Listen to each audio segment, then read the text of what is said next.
Le micro-baladeur au cœur de la culture. Une autre façon de parler de vous. Alors aujourd'hui, un micro-baladeur un peu particulier. Nous allons parler avec Jean-Michel. Jean-Michel, on le connaît, hein, c'est un passionné de bande dessinée. Alors représente-toi à notre public.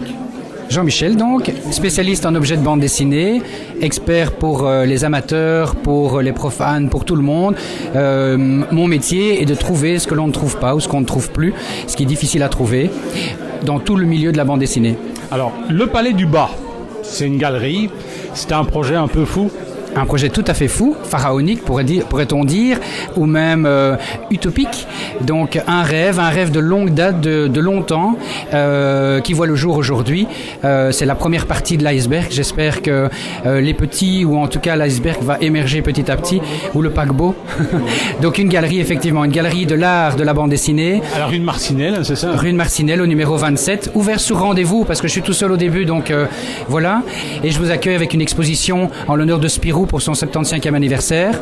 Soyez les bienvenus et suivra une vente aux enchères le 6 octobre.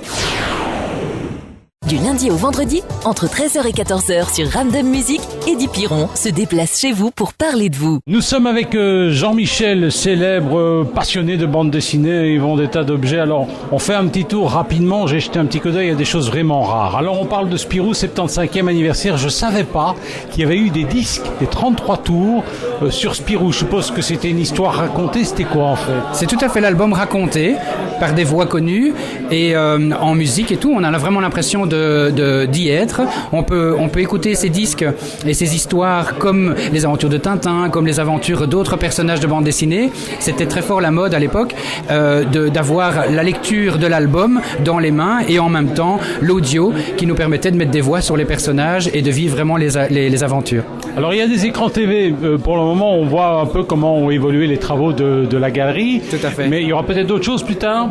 Tout à fait. Donc ces écrans, c'est les Smart TV comme vous le voyez, ça me permettra de présenter au public visiteur mon site internet, d'aller voir d'autres sites, d'aller voir les informations qui pourraient être demandées par les visiteurs dans le cas d'une expertise, montrer sur d'autres sites comme eBay pour les sites de vente, pour essayer de leur montrer un petit peu comment ça fonctionne, comment revendre leurs articles sans se faire avoir. Et donc voilà, cette télévision, en tout cas celle-ci, va servir à ça. C'est pour le public visiteur. Soit il y aura des petits documentaires qui y seront présentés dans le cadre de l'exposition en cours, ou alors effectivement pouvoir surfer sur internet et leur présenter multitude de possibilités pour trouver ou revendre les articles qu'ils ont. Du lundi au vendredi, entre 13h et 14h sur Random Music, Eddie Piron se déplace chez vous pour parler de vous. Intéressé? Contactez-nous à l'adresse email suivante, microbaladeur@randommusic.be. Nous sommes avec Jean-Michel, célèbre, j'ai envie de dire galériste maintenant, hein, également collectionneur d'objets de bande dessinée, revendeur, etc. C'est une personnalité importante dans le domaine de la bande dessinée. Alors, cela dit, on trouve ici au Palais du Bas. Le Palais du Bas, c'était quoi au départ? Le Palais du Bas était un magasin dédié aux dames, où l'on y vendait des bas collants, de la corsetterie, des sous-vêtements. Et j'ai gardé ce nom connu des personnes qui ont un certain âge aujourd'hui, puisque ça fait quand même longtemps que le Palais du Bas était fermé, comme le Palais de la Ville Basse. Tout simplement. Donc je trouvais que garder le nom pour le bâtiment et non pas pour mon activité. Mon activité c'est jeanmichel.net pour le site internet et d'autres pour les autres activités. Mais le Palais du Bas, c'est le nom du bâtiment, c'est le nom de la galerie, c'est le lieu. Alors c'est un peu de la rénovation industrielle, j'ai envie de dire, parce que c'est un vieux bâtiment. Hein. On a tout cassé en respectant l'esprit du bâtiment et on a gardé tout ce qui était façade, tout ce qui était ferronnerie, tout ce qui était laiton, qui était dessiné par Marcel Le Borgne, architecte connu. Le micro-baladeur, c'est tout de suite.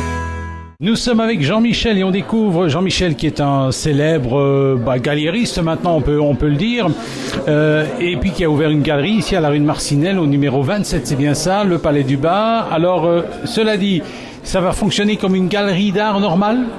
Pas tout à fait.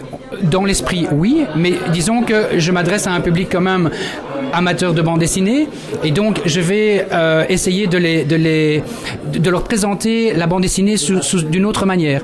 Je vais essayer vous avez vu, le lieu est un petit peu construit comme chez soi à la maison, avec sa bibliothèque, on a son lustre, son plafond, une table. Donc j'essaye de montrer un environnement que l'on pourrait imaginer chez soi.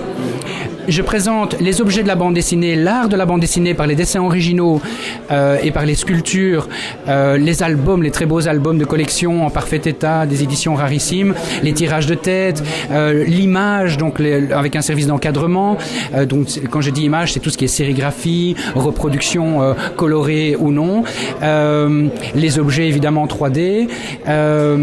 Et donc il y aura de temps en temps une exposition avec un auteur de bande dessinée qui viendra dédicacer peut-être, qui viendra vendre ses originaux par mon intermédiaire ou lui-même, s'il désire faire lui-même une exposition, c'est tout à fait possible.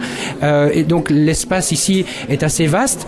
Nous avons 1, 2, 3, 4 zones pour le moment et une grande 5e qui arrivera pour la fin de l'année, j'espère. Le micro-baladeur au cœur de la culture, une autre façon de parler de vous. Nous étions avec Jean-Michel, passionné de bande dessinée, un monsieur qu'on connaît bien dans notre région, tout ce qui concerne les objets de bande dessinée. Si on va en avoir quelques informations, c'est lui qu'il faut venir voir. Alors je suppose que vous avez des projets à plus court et long terme. Est-ce que c'est unique en Europe, ce genre d'endroit ? Je pense. J'en connais pas. Moi non plus. Moi non plus. Exactement comme je l'ai fait, comme je l'ai conçu, un lieu atypique avec une scénographie, une décoration particulière pour recevoir les amateurs dans un univers vraiment typé. Ça n'existe pas. Il y a des magasins de bande dessinée qui vendent également les dessins originaux. Il y a des galeries d'art aujourd'hui du 9e art de la bande dessinée. Il y en a quelques-unes à Bruxelles et quelques-unes en Belgique, quelques-unes en France. Ça commence à s'ouvrir, ça commence à être connu, mais ce sont des galeries, donc des murs noirs ou des murs blancs, un plafond noir ou un plafond blanc, un sol béton, très sobre, très épuré, pour recevoir justement comme un écrin le plus simple possible, le plus minimaliste possible, les planches originales. Ici, j'ai essayé de créer un univers. Au-dessus, à l'étage, au-dessus, là, il y a une pièce absolument surprenante, on a envie de vivre dedans. Tout à fait, c'est fait exprès, c'est pour qu'on s'y sente bien. On peut la voir sur notre page Facebook parce qu'elle vaut vraiment la peine d'être mise en évidence. Voilà, tout à fait. Donc c'est le bar du carrelage jusqu'au plafond. Et même le frigo, un peu vintage. Tout à fait, oui, une belle couleur orange. Eh bien en tout cas, merci Jean-Michel et que ça se passe bien. Merci à vous.